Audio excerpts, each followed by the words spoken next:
The Phillips 66 Community Stadium basks in sunlight, but the mood is tense as Leamington need just 1 point to confirm a playoff place finish. 45 games, 59 goals and a haul of 80 points have all led up to this moment. A win for the Brakes could see them steal a home playoff tie if results go their way, but a loss could be catastrophic with Kettering and Weymouth in hot pursuit. They face a stern challenge in the shape of a Hungerford side who have won their last 5 games without conceding a goal. Paul Holloran opts for a 4-5-1 with Breeden once again captaining the side and a crucial defensive partnership of Hood and Mace at last reunited. Low-knee Callum Gittings also starts with Jack Edwards assuming an advanced attacking role in midfield and Daniel Dubedat preferred to Ben Mackey up front. Hungerford name a similarly strong side including captain and former Southern Prem Team of the Season featuree Matt Day. Goalkeeper Paul Strudley last conceded on the 26th of March and kept 24 clean sheets in the 2012 season. Top scorer Nat Jarvis left on the bench with veteran striker Mark Draycott stepping in alongside Stephen Brown.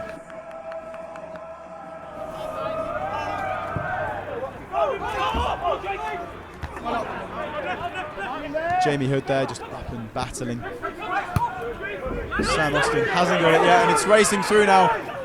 Threat, Hungerford on the break, it's crossed across, but just behind the run of Garen Preen. He's on the ball here though, the left winger. Weak foots it in, and again just blocked, but danger still here with Ian Herring. Interchange in midfield. Herring miscues his shot, but nearly kept in by Gary Horgan. And does still have that ball in play. Gudge is giving him no space, and Austin's won it back there with some quick footwork and giving it away straight again.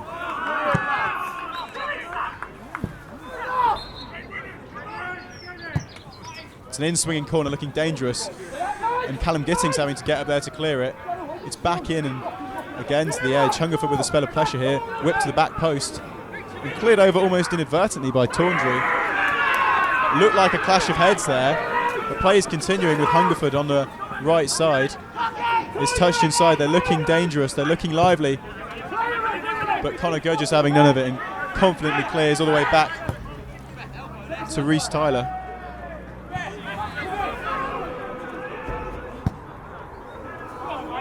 Fired in long by Breeden. Jack Edwards is on the end of it and flicks it down. Here's Lee Moore with a volley. It was a snapshot volley, it's still in. In fact, it's gone for a corner now, but Lee Moore really snapped at that volley and it was good technique, just blocked by the side of Reece Tyler. Yeah, it was a lovely first header from Edwards and 2 really good blocks from Hungerford, getting their bodies in the way and stopping Leamington. It's crossed in low, Jack Edwards.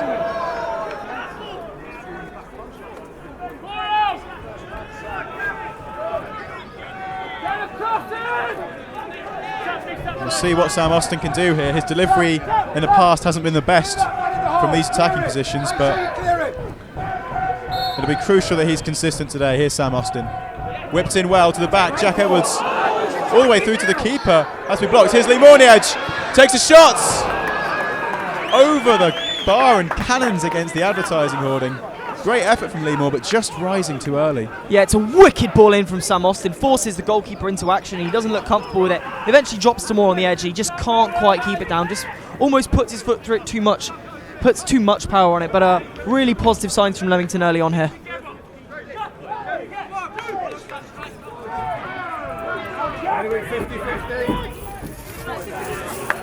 Jamie Hood again wins the header and Lee Moore runs into the Hungerford player. On that note, Tim, I'm not sure that Dubedat's won a single 50-50 with either of the centre-backs yet. They've got him well and truly covered as it's given away cheaply. Jack Edwards with a chance to attack. He's racing forwards, options ahead of him. He slides in a pass. It's Lee Moore, but no! He just couldn't get the ball under his spell. I think his standing foot ended up hitting it and he tripped. He didn't have his bearings there.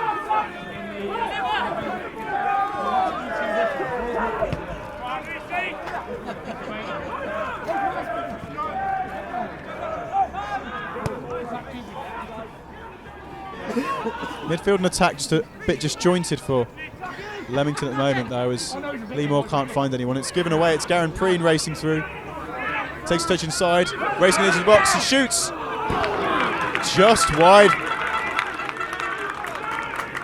in one respect, it's so far so good for Leamington in the opening half hour. They've defended very, very well. The back four look very, very solid. They're solid in the centre of the midfield. They don't look like conceding, so on that front it's been well done, but they haven't really looked like scoring this opening half hour. Uncharacteristic mistake from Hood there. His clearance was blocked and it was a snapshot that curled over the bar.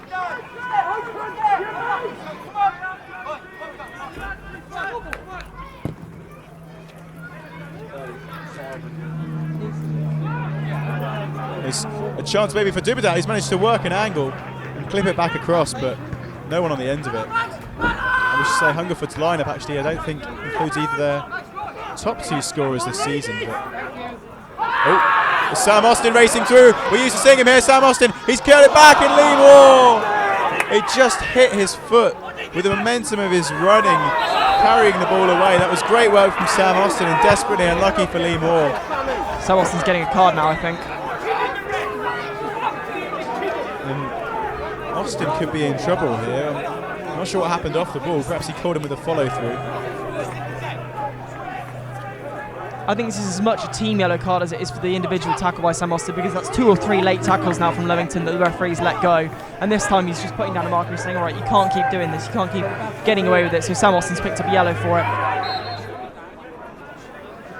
Breeden, though, fires it long, low and flicked up. And Jack Edwards is on the end of it. It's a chance. Dubedat! Just time stood still as the ball dropped in the box and completely lost its momentum. It was just beyond the boot of Jack Edwards and Daniel Dubedat, but it's lost control and regained by Hungerford and fired down the left-hand side. Yeah, it was a really sloppy piece of play in the penalty area from Hungerford player. He completely missed it, and I think Leamington are saying that he handled it, and they're really, really adamant. The fans behind the goal were adamant, the players were adamant that was a handball, Tim.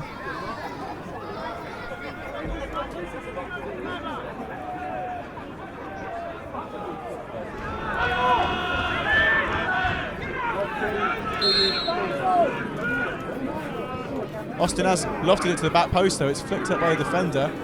Edge of the box, hit down by Horsall. And into it, Dubedat. Edwards, head tennis in the box. And snapshot from the edge. It was Callum Gittings with the snapshot.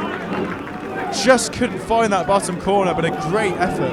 Yeah, Hungerford's really struggled to clear it. And when it dropped for Gittings, you can see there was only one thing in his mind. He's pulling that trigger, and he's desperately unlucky. It just flashes wide. Let off for Hungerford, and Paul Stradley breathes a sigh of relief.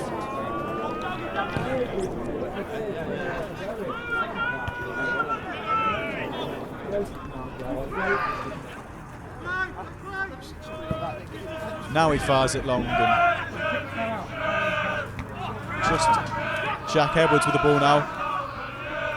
Doing a few keepy uppies to himself. He's come out with the ball here. Throws it through to Austin. Here's Sam Austin. Fires one. Again, a weaker foot effort from Sam Austin. And watching him play for the past 2 months, it's incredible how good he is with that weaker foot. A true technically gifted footballer, and swerving and dipping there, it just coursed over the bar. It was a wicked hit, wasn't it, on his left foot? He just puts his foot through it, and it's dipping and it's whipping and it's just over the top in the end. Preen curls it in. And space there, a brilliant save from Tony Breeden.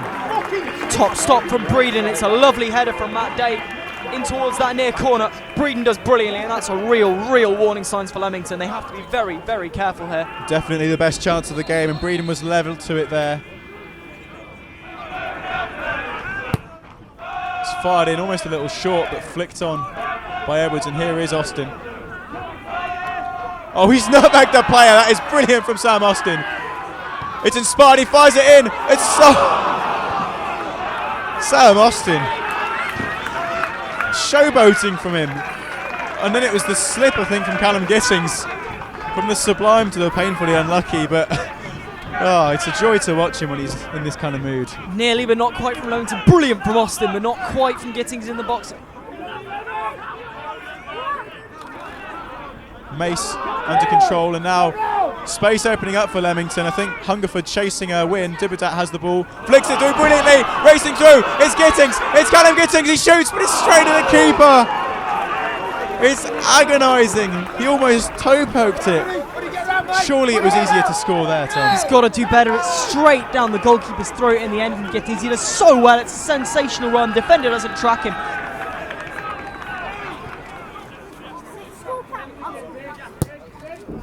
fires one long. They're looking a lot more comfortable now, though. And Edwards flicks one back to Dubedat. It's acrobatic! Daniel Dubedat with the absolutely instinctive acrobatic effort. And all would have been forgiven. Every 50-50 that he lost would have been written off if he'd managed to get that one on target. It was a brilliant effort. Oh my word, Tim, it's a sensational overhead kick. It just drips wide of that far post. He's desperately unlucky. Stalwart of Leamington's play takes the goal kick. All eyes on the referee now. Jack Edwards. And there we have it. Leamington have finished in their playoffs. A brilliant ending to the season for them, and one that is truly earned on merit. 0-0 the score on the day. Chances for Callum Gittings, not finished, but a stern, stout, incredible defensive performance. Full time at the Phillips 66 Community Stadium. It is Leamington 0, Hungerford 0. So first off, congratulations on making the playoffs, Paul, after a very hard-earned point today. Talk us through what you're thinking. Yeah, well, listen, it's been a hard old season. I mean, it's listen, we're obviously delighted to get into the pack. We've probably showed great resilience in the last few months. We've had so much to deal with injuries, and like today with no Tank, no Magunda, no Fry, and the squad's really, with the amount of games that you play at this level, we've really done well. And having the week's rest and just being able to patch up, patching up kind of Goodyear and Derby that today as well. We always knew that if we kept a clean sheet, that was our sort of backup sort of plan. We wanted to win the game. I think we probably had the better chances, but it was a tough game. You can see why they're doing so well. They're a very strong, well-organised team. Got pace, got good threat from set play. So from a defensive point of view, it's probably been as good as a clean sheet that we've kept here. We just lacked that little bit of quality in the final third to win the game. We got in some good positions. And listen, it was never going to be a 3-2 or a 4-3 today. I think it was always going to be probably a 1-0. We didn't take them chances, but I was delighted with the experience and the know-how we showed to keep them at bay and to get over the line, because different times of the season and different games, you need different qualities, and today we needed all our experience and grit and determination to keep them at bay. And we spoke about this half-time, and just delighted that, listen, it hasn't been as fluent a performance as some of the games here recently, but we did what we needed to do, and that's the rewards of all the work this year. And we go into like the other four sides, we're all 2 games away from where we'd all love to be, but it's going to be Wednesday night. It's going to be great, and in terms of a little local derby as well. So it was a good occasion there a few weeks ago. So I'm sure it'll be fantastic on Wednesday night for everybody.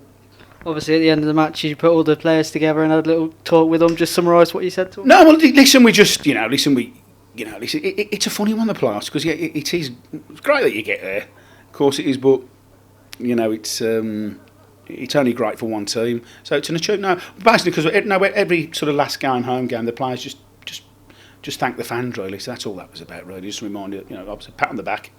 We're going to get 2 weeks, so we're delighted we're there, but we sort of know that the work for the playoff starts now, and obviously we got there before and lost in the semi-final, so we're looking to do a bit better. But I think the idea of that is just the players just really do. Our fans the last few weeks, with us having such a tough schedule, the travelling support we've had, and right behind the team, they drove us on at times, and so it was just a thank you to them, really, for their support this year. Obviously, it being that you got to draw, it means you have to go away. Is this something you're worried about? Or? No, listen, I mean, we knew before the game there was a possibility that if we won today, we could get home. So, and everyone wants the home games because there's lots of reasons for that. But the way results were going, it wasn't going to be that way. And in the end, when you look at it, I mean, we were either going to play Hitchin away or Redditch away. So it's probably worked out well, even though as good as Redditch are.